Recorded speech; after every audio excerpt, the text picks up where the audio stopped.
بەناوی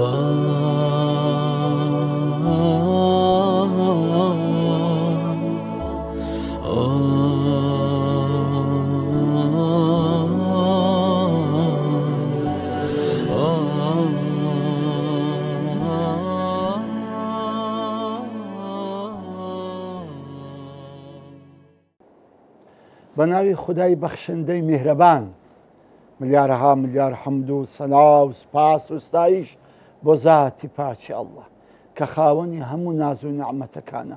درود و سەڵات و سەلام بڕژێ بەسەر گیانی پاچی پێشەوامان نووری چاو تازی سەرمان محەممەد الموستەفا صلى الله عليه وسلم و لەسەر یار و یاوەرانی و لەسەر شوێن کەوتوانی تا ڕۆژی دوایی.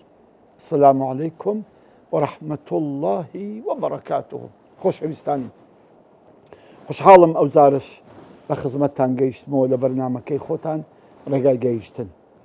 گوتمان دڵمان پێویستی بە خۆراکە کە خۆراک بەردەوام بدەینە ئەو دڵە لۆی بەقووەت بێ ئەوی بەهێز بێ بۆ ئەوی بتوانێ بەڕاستی ئەو مەقامات و ئەو دەرەجاتانە ببڕی هەتا بگاتە مەقامی ئیحسان ئینشاء الله.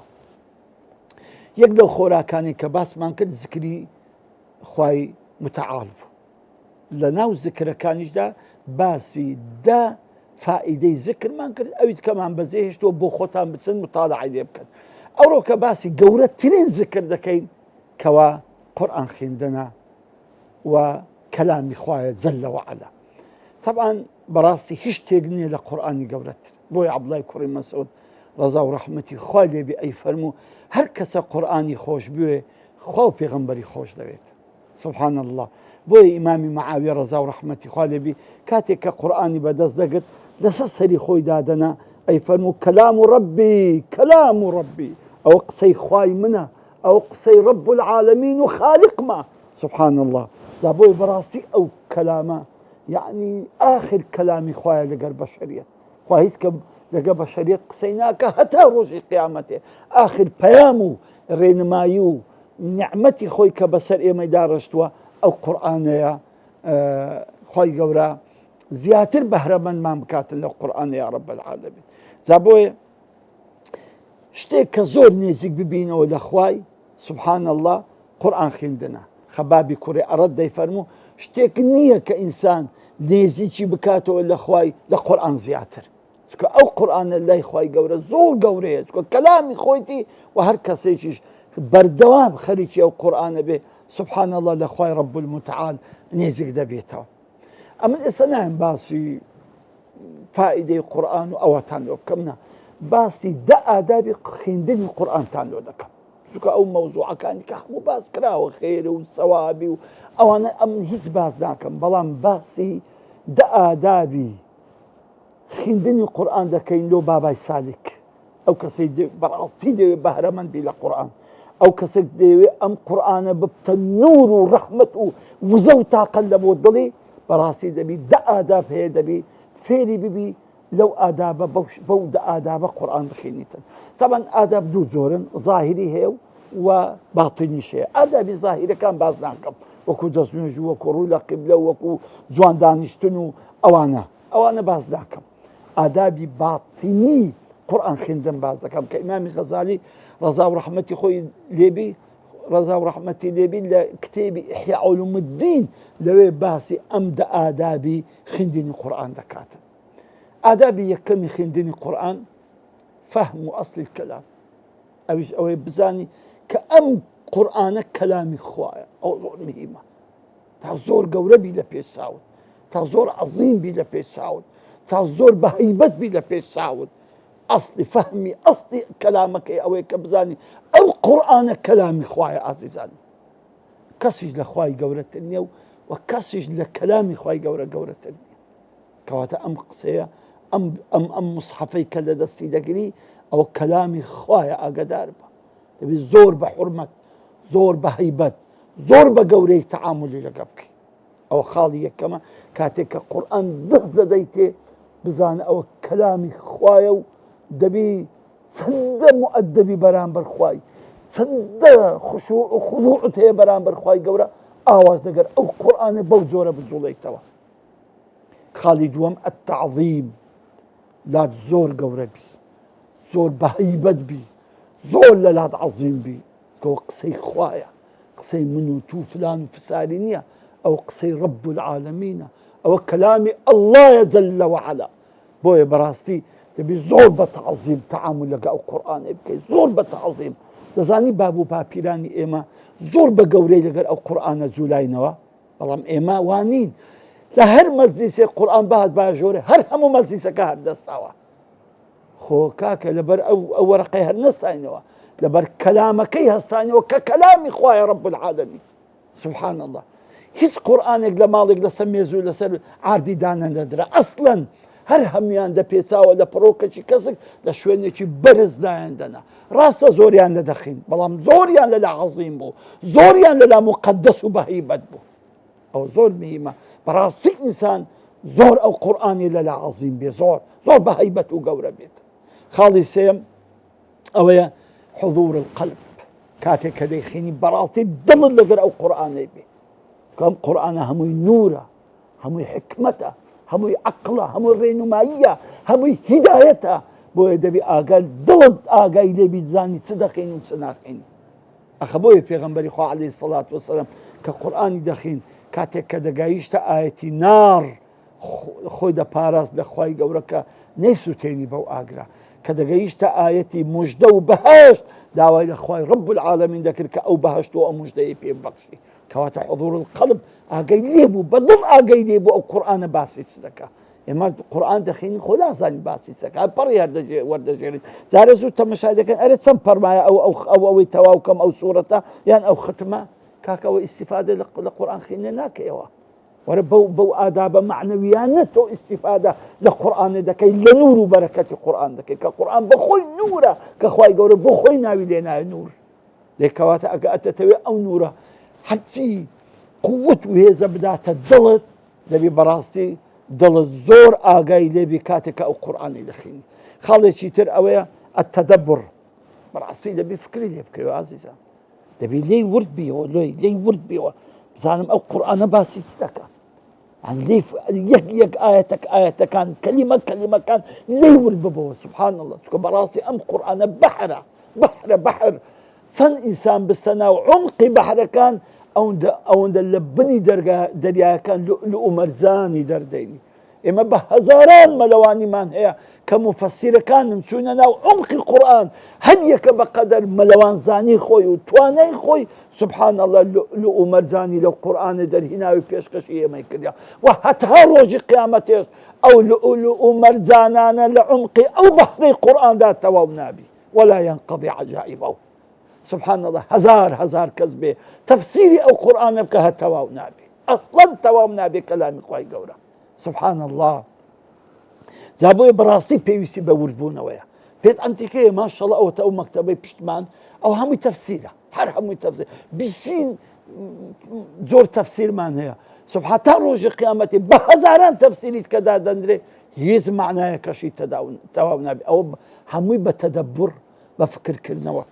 خاڵێکی تر التەفەهم، حاڵی ببی، حاڵی کە لێی ورد دەبێ و دەبێ حاڵیشی بی، دەبێ حاڵی ببی ئەو ئەمرە چی دەوێ، ئەو نەهیە چی دەوێ، ئەو بەیانە چی دەوێ، ئەو قسەیە باسی چ دەکا. ئەو تەفەهم پاش ئەو حضوری قەلبت بوو، پاش ئەوەی کە لێی ورد بێەوە، ئەو دە لێشی حاڵی بی ئەو ئاەتە مەطلوبی چییە، داوای چم لێ دەکاتن. ئەو زۆر مهمە. خاڵێکی تر کە ئادابی شەشەمە التەخسیس، ئەو ئاەتانە وا نەخینەوە ئەوە هەمووی لۆ ئوبەی کوڕی کەعب و لۆ ئەبوو جەهل و لۆ وەلیدی کوڕی موغیرە هاتە خوارێ. ئەوە هەر ئاەتێک دێتە خوارێ و هاتە خوارێ لۆ تو هاتە خوارێ. محەممەد ئیقبال ئەی فەرموو هەموو جارێکە باوکم لە نوێژی بەیانی دەگەڕاینەوە قورئانم دەخین. ئەوە تەمەشایەکی دەکردم و دەڕۆیشت. فەرموو ڕۆژ دەی دەپرسیم کوڕم چ دەکەی، محەممەد جان چ دەکەی؟ دەی فەرموو بابە قورئان دەخینم. دەگوت دەڕۆیشت. تی ڕۆژێک پێی گوتم کوڕی خۆم دەزانی چۆن قورئان بخینە؟ بەو زۆرەی قورئان بخینە کە خوا بۆ تۆی ناردیتە خوارێ. سبحان الله. ئەو پێدەن التەخسیس، ئەو ئاەتانی کە دەخوێنیەوە وەبزانە خوا مباشرەتەن جەلە وەعەلا لە بۆ توی ناردیتە خوارێ. یەکسەر خوای گەورە ئەم ئاەتەی ئەم سوورەتەی لۆ تو ناردیتە خوارێ دەی بزانم چۆنی دەخینیتەوە بزانم چۆنی لێ حاڵی دەبی بزانم چۆن فەهمی دەکەی بزانی چۆن دڵت ئاگەی لەو کەلامەیە کە لە بۆ تو هاتیتە خوارێ تامان هەر کەسێک خوا کەلامەکی لۆ بینتە خوارێ یعنی سبحان الله زۆر بە وریایی دەخینتەوە زۆر بە دەقیقی دەخینتەوە دەیکەواتەوە بۆ تۆ هاتیتە خوارێ هەر کەسێک قورئانی دەخینی دەوی بزانین ئەو قورئانە بۆی هاتیتە خوارێ وهنزاني أو آية لسواليدي كل مغيري أو آية لبو أبو زهلي أو آية لعزام لبو عتبة وشيبة نخر أو آياتنا هرهموي بو إيمة هاتي تخواري بو إيمة خالي شتر خالي حفتم التأثر كبراستي القرآن تأثير اللي بكا مشاهد كان روج قيامت مشاهد كان كخوي قبرت لآية كان باصي قوري وعظمته دا صلاتي خودك لدمتساو لرور خسار الديار بيتن سبحان الله يعني بوه إمام عمر رضا ورحمتي خالبي إمام أبو بكر هم أصحابه كان وخودي بيغمبريش عليه الصلاة والسلام كاتك آياتك دخين دراوة سبحان الله زور دقريا يعني أوت بلال دا فرمي روجة هات مقزمة بيغمبري صلى الله عليه وسلم بو ينوجي بياني بانك بدم دیتم پێغەمبەری خوا لە مزگەوتێ دانیشتەوە ئەگریێ فەرمووی یا ڕەسوڵ الله چ بووە فەرمووی ئەی بیلال چەند ئاەتێکم بەسەردا بەزیوە وەیل و عەزاب بە بۆ ئەو کەسەی کە دەخینتەوە و پێی متەئەسیر نابیتن سبحان الله کە ئاخری سوورەتی بەقەرەیە ئیمامی ئەبوبەکر يعني مشهور بوو کە پێش نوێژی دەکرد یان نوێژی دەکرد بەس دەگریا حتى آخر عمري كبيغمبري خو عليه الصلاة والسلام نخوش كات فرمي عائشة برو ببابت بلي بيش نجيبك عائشة تسي فرمو قلت يا رسول الله بابم بيابك لبا قرآن خيندن إمامتي بيناكري يعني لبا قريان أو ضد قريان لكاتي قرآن خيندن إمامتي كي بيناكري بلهم إمام بيغمبر صلى الله عليه وسلم فرمي برو بي بلي بهر أو إمامتي كي بكات إمام عمر رضا ورحمتي خالبي أصحاب ده فرمي والله يمن الصفي بيشتوا بون يعني قرياني بكولي إمام عمر ما جيلي ده بك إمامتي ده كردو بيش نوجي ده همو إمامه كان هو همو بيو صالحة كان هو همو عارفين وأولياء خواهي قورا بوشيوه كاتك قرآن دخينا ترسوا هيبتي كلامي خواهي قوران لصدلوا الروح ودمو تساوى كان راديار راسي إنسان كقرآن دخيني خفرميشي لقر بيت أخواري أما التأثير أما بوشيوي أو قرآن دبت النور هيزو قوة لنا وضل الدا خالتي الترقي لين ترقي معنى سي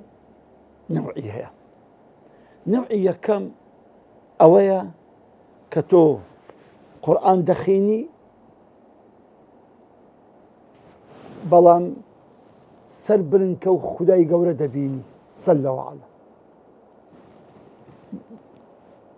أويا عفوا جوري كم أويا كخوا قرآن لو دخينيتن أو كلامي خوا بود دخينيتن كأو كتابا لبيشا أو قرآن تكرديتوا بزانا كخواي رب العالمين لبود دخينيتن سبحان الله سي أوزور بهيبته خالد يوم أو زارة خواي قورة لو دخيني ودشيبيني سبحان الله براسي أو بهيبتنا تزاني يعني أو خواي رب العالمين قرآنك دخبيني تنو ودشيبينا بلام أو زارك ناتوانين تو قرآنك بخينو لعذور خوا وبزان خواي رب العالمين واتمشاتك أو حالي إيميا كاتك قرآنك دخيني يعني أو اندبت زواني بخينا بزان خواي قوروا تمشادك بزاني تسون دخيني يعني كلامي وي تسون بس زورك دخيني عزيزان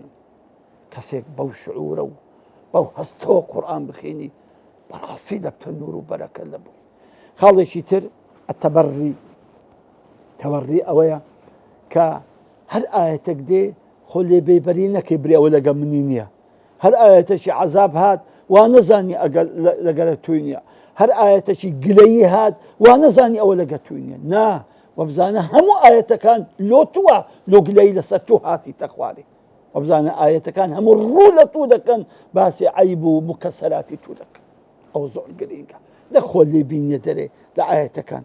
ئاخر خاڵ پێی دەڵێن مەوانع الفەهم، کۆمەڵێک شت هەیە بەڕاستی ئێمەی وا لێ کردووە کە لە فەهمی ئاەکان دوور دەکەوینەوە. یەکەمین بەوەی کە تەزویدەکی ئەوەندە زەحمەت تەطبیق بکەی هیچ لە فەهمی ئاەتەکانت نەقسان ببیتن. یعنی ئەوەندە تەزوید و مەخارجەکان خۆت مادی دەکەی و دەکەی کە بەڕاستی ئەتو بەو تەزویدە و بەو ئیدغام و بەو ئیقلاب و بەو مەدەی خەریکی ئەوەندە ئاگال لە فەهمی قورئانەکەی نییە. تەزوید ضروریە وفرض العینیش بۆ کەسێک کە قورئانی دەخوێنێتەوە، بەڵام نەک بە حەدەیەک کە ئەتو لە فەهم و لە تێگەیشتنی ئاەتەکەی هیچ ئاگال لێ نەبی هەر خەریکی تەزویدەکەی بی. یان مەخارج حروف، یعنی کابرا ڕوحی دەردێ هەتا دەرێ عین کاکە چی من خۆ ئەنی ئەوە تا ابن تەیمیە ڕەزا و ڕەحمەتی خوا لێ بێ لێی دەپرسن قوربان ئەگەی قورئان بخوێنی عینی بکاتە حا نوێژەکەی بەتاڵ دەبی دەفەرمی نەخێر، چکە عادەتیان وایە ئەو قەومە کورد هەموو کورد عینی دەکاتە حا، هەموو کورد لە باتی برێ عەلی دەرێ حەلی زۆر ئەتیادیە دەیکەواتە ئەوە نابێتە مایە ئەوەی کە یانێت لە فەهمی ئاەتەکان لە حضوری ئەو قورئانە پڕبەرەکەت و خۆشە مەحروم بیتێ وەڵڵا لەبەر مەخارجم تەواو نییە. ئەوەندە زەحمەت خۆی زەحمەت دەکات، ئەوەندە خەریکی مەخارجەکان سوبحان هیچ ئاگای لە فەهمی قورئانەکەی نییە. ئەم دڵم دەبی ئینسان مەخارجی تەواو بی هیچ گومانی نییە، بەڵام ئەوەندە بە زەحمەتیش نا. یعنی وەکو عالمێکی مەسری دەیگوت کابرایەک دەستە دوکانێکی دەرێتە یەکەچی خەروفەکەم بدە خەروف بخۆن دەرێ خەروفەکەم بدە مەڕەکەم بدەنەوە نیە کابرا گەبچی مەڕەکی بکڕی خۆ ڕۆحی خۆی دەردانی لەگەر خاکێ کاچی من بەڕاستی هەندێک کەس ئەوەندە تەزویدیان مەخارج حروف و تەزویدیان لە خەڵکی زەحمەت کردێ بەڕاستی هیچ ئاگان لە فەهمی قورئانی نیە. و خاڵێکی تر و ئاخریش ئەوەیە کە ئینسان لە کاتی قورئان خوێندن نابی دڵی مشەوەش بی، نابی مشکلە و ناڕەحەتی دنیای لە خۆت خەرکەیەوە ئەو وەختی بەڕاستی ئەوە مەوانعی فەهمە کە وەر لێ دەکا ئەو بەرەکەت و ئەو تێگەیشتنی لەو قورئانێ هەیە ئەتۆ لێ مەحروم بی.